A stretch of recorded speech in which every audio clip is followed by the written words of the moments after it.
Selamat pagi dan salam sejahtera.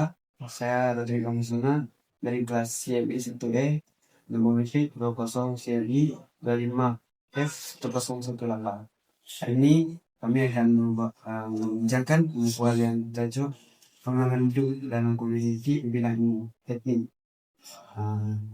Saya selaku host utama untuk perbincangan ini. Ya, dan saya ialah host yang kedua yang bernama Muhammad Rizal Muhammad Subanian bintang 2 dan nombor metric saya ialah 20 CI 25 F1008 dan saya dari kelas CI Stue. Saya host ketiga yang bernama Rizlan Jariki dari kelas CMD 2E dengan nombor metrik 20 CMD 25F 1010.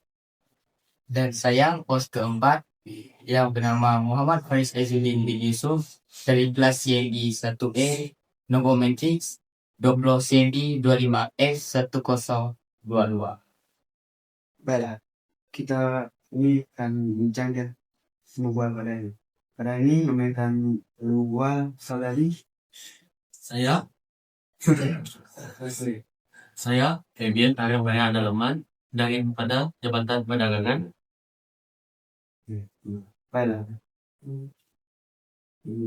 Baiklah, kemudian boleh ceritakan sedikit tentang latar belakang kepribadian saudari. Oke, saya tinggal di kawasan Miri dan tempat tinggal saya mempunyai pelbagai kaum yaitu Melayu, Cina, Melanau, dan Iban. Kami hidup dalam suasana yang harmoni dan aman damai. Dan kami juga sering melakukan aktiviti gotong royong bersama-sama apabila tibanya musim perayaan.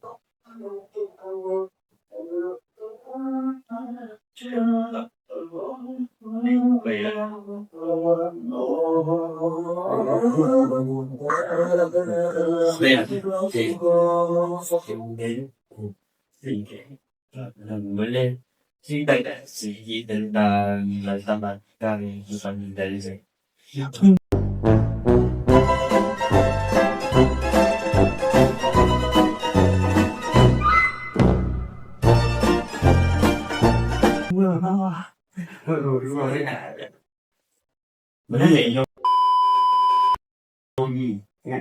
Bagaimana pengalaman Encik berinteraksi dengan cemilan yang lain-lain tu? Sangat positif. Contohnya, apabila tibanya musim perayaan iaitu Hari Raya, kami jiran yang lain seperti Cina dan India akan datang berkunjung ke rumah jiran tetangga kami. Bila tibanya tahun baru Cina ataupun 5 pagi, saya dan sekeluarga pula akan berkunjung ke rumah mereka. Kami akan saling bertukar cerita untuk merasai makanan daripada pelbagai kaum yang lain. Baiklah, kita gila atau pelajaran yang saudara dapat daripada hidup dan komuniti lain lagi. Banyak sebenarnya. Antaranya ialah nilai toleransi, menghormati, dan bertolak ansur. Saya belajar untuk memahami adat dan antara kaum yang lain.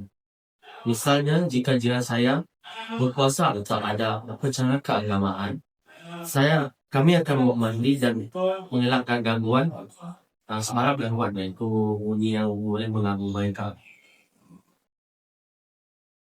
Untuk mengetahui dengan lebih mendalam tentang pengalaman hidup dalam komuniti berbelah etnik, kami menjemput seorang tamu khas ini.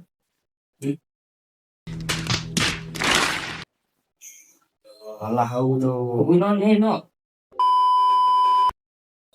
Bagus. Selain itu, adakah pelbagaian budaya ini memberi kesan pada cara Aceh melihat kehidupan seharian? Ya, sangat memberi kesan. Saya jadi lebih terbuka dan mudah untuk bergaul dengan semua orang tanpa mengira bangsa atau agama. Saya juga belajar untuk menghargai makanan dan budaya daripada kaum lain. Kadang-kadang kami akan belajar memasak bersama-sama akan makanan tradisi dari kaum masing-masing. Oh, oke. Pastinya karena itu bukan cara yang bisa dari kayak apakah kesalahan yang saudara pernah hadapi dalam komuniti ini? Kadang-kadang ada salah pahamnya, tetapi salah paham itu adalah terjadi disebabkan perbedaan budaya ataupun bahasa. Namun, kami akan selesaikannya dengan berbincang dan saling memahami. Kuncinya ialah komunikasi dan hormat. Betul sekali. Jadi pada pandangan saudara, apa langkah terbaik untuk meningkatkan keharmonian antara tuh Indonesia? Banyak. Saya rasa pendidikan dan perpaduan sejak di bangku sekolah amat penting. Aktiviti seperti sukan, hoki mengimbang dan tutorial dapat mengeratkan hubungan antara kaum. Kita juga mesti elakkan menyebabkan berita palsu ataupun kata-kata yang boleh menyinggung mana-mana bangsa atau kaum yang lain. Terima kasih saudara Dewian, aku kursinya sangat bermanfaat. Kesimpulannya dalam hidup, dalam komuniti berbilang ini, menjadilah kita lebih matang, bertoleransi dan bersatu padu. Untuk kesimpulan saya, perbedaan ini boleh dijaga oleh semua lapisan masyarakat agar keamanan negara terus terjaga. Terima kasih pada semua penonton yang hadir pada sesi Jemu Bual pada hari ini. Sama-sama, semoga kita semua terus hidup dalam suasana yang aman dan harmoni.